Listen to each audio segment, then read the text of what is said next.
what we're going to be making is called like a 90-second microwavable gluten-free bread. This is what it's going to be looking like in the end. Well, wait. So just to clarify, this took 90 seconds to make, and let me just feel it. It's But very actually- it's like a nice bread-like quality. And then let me just turn it over. It kinda cracked a Kind of little. cracked a little bit, but that's This like is going to be the top because that's going to be it. And okay, well let's do it. All right. So actually, we found that it takes 50 seconds though. 50 Because this baking dish is much more shallower in the microwave, so it takes quicker to bake.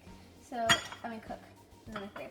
So first we take like a tablespoon or so of butter, and then we put that into microwave for like about until it's melted, like 15 seconds. So you're saying 15 seconds? Yeah. Okay, so melting that, and while you're doing that, And then we take 3 tablespoons of almond flour, or you can like this, like Open Nature almond flour, or you can also use first to substitute. You can take 1 tablespoon of coconut flour, and then we also put about half a teaspoon of non-aluminum baking powder, and we just stir that up. so that's 3 tablespoons almond flour. And let me just tell you, this is not almond meal. This is refined almond flour, so it's extra thin. So it has like a really thin. This doesn't say almond flour, but just so you know. Oh, does it? Oh, almond flour. Yeah, sorry. Sometimes I'll say almond meal. It's a coarser count. So this makes it more like a real flour. And then you can substitute, if you don't want almond, 1 tablespoon coconut flour, or again, 3 tablespoons. And then how much baking powder? Half a teaspoon. Half a teaspoon. Okay, gotcha.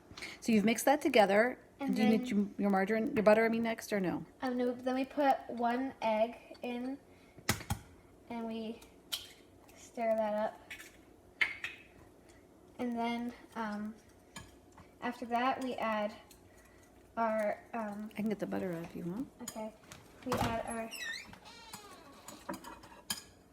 melted butter, but first, what we do is we just get the melted butter, so this will also help it not to stick to after it's cooked. Okay, so But we use the same butter to. So that was like 1.5 tablespoons of butter, and you put it in the container that you were going to end up making the bread in? Yeah. Okay, so you're pouring that into your mixing bowl. In the past, we just mixed it right in the mixing bowl. Why are we doing a separate bowl? Because it's just easier for me to do it this way. Okay, so because she's been making it every week, friends. She has been making her own sandwich bread, gluten-free, if we don't have it from the store. Now, this is something new, which I am Optional. not. It's optional. We are not sure about this. It's something she just started doing. Just a tiny bit of, just a real tiny bit, like a 1/8 of a teaspoon of vanilla extract. That is totally optional. Yeah. Why do you do the vanilla extract? Because it cuts down on the salt, and there's a lot. It tastes very salty in this recipe, and I just like the flavor of it a little bit better. Okay. All right, so that's new. And again, it is optional to add vanilla because it doesn't really make it a sweet bread at all. So then she's going to go ahead and take her mixture, 3 tablespoons of almond flour, 1 teaspoon of baking. Half a teaspoon of baking powder, and 1 egg, and then 1.25 tablespoon of butter. And she's going to put that back in that buttered dish. And literally, you can see how fast it is. We're talking, but she does this lickety split at home. Like, once you do it a couple times, it is so simple. And do you need to do that, or is that just for fun?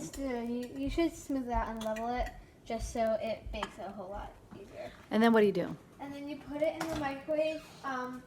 Again, since it's more shallow, we do it for like 50 seconds. So not even a whole minute, and that's all it Yeah. takes? Okay, well, let's not look inside my microwave. It's probably not clean. All right, so now, while you're doing that, can you tell me why you made this bread or how it came about? You showed it to me on a video, and I thought it was really cool, so I just decided to do it. And it tastes very good too, and it's really quick. But you can also do it in this. This is actually an egg maker, like you can put it in the microwave. But this is a little bit deeper, so that's why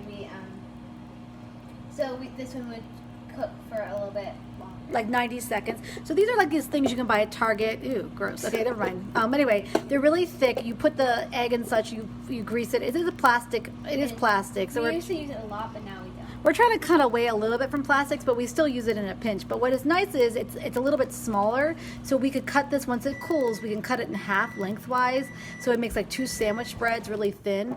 But what you'll see is with with this size bread, we're going to show you how you can, even though it's a little bit thinner, you don't cut it in half. You can cut it in half lengthwise to make like a half of a sandwich. And if you're gluten-free, this is what it looks like. And look at that. It's totally done in 50 seconds. And then she does this. And we take paper towel. And then like we just try to get it out. Because sometimes it sticks a little bit to the bottom, but that's fine. Okay. Oh, plops right out. Okay, so it's not really easily broken. And then what do you normally do? I usually put it into the freezer just to cool it down quickly, and also it helps it to cut better, especially like if you're doing it in a more square container, not rectangle. If you want to cut it in half, like down here in the middle, it makes it a lot easier to cut when it's frozen or cooled down. So I'm gonna put it in the freezer, and then since the one that we already made, we can cut this one in half, and then we can fold it over to make a sandwich like this. So you usually would do like a peanut butter and jelly, or we're gonna make a tuna fish now. So you can add mayonnaise to it and make it a true sandwich. Yeah. Okay, just add a little plop of mayonnaise so people can get the idea. So if you're making sandwiches for kids, and gluten-free bread can be expensive.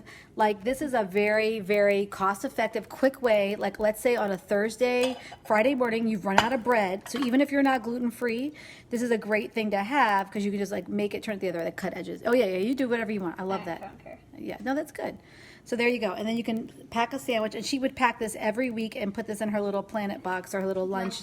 And look at that. Isn't that awesome? And it's a really nice spongy bread, and it really holds up well to take it and eat it. And it and you can also put like a regular sandwich. You can do peanut butter and jelly, or like you also after it's microwaved, you can put it in the toaster, or you can put it like make multiple and put them in the freezer or the fridge and pull it out whenever you want and like toast it on like in the toaster oven or like on the stove, or just like. Oh, that's right. So she would sometimes fry it in a little butter and kind of like toast it and then use it for like an egg on something for breakfast. Is that great? So awesome. And it's very, very low in carbs. So if you want like more of a real recipe with like nutritional ingredients, because I saw this on the internet, I can get that for you. Just comment below. First of all, comment below if you liked it, or comment below if you try it. Please send us a picture, tag us in it, tag me in it, but also let us know if you want the recipe too. I can message it to you. All right. Thanks a lot. Bye.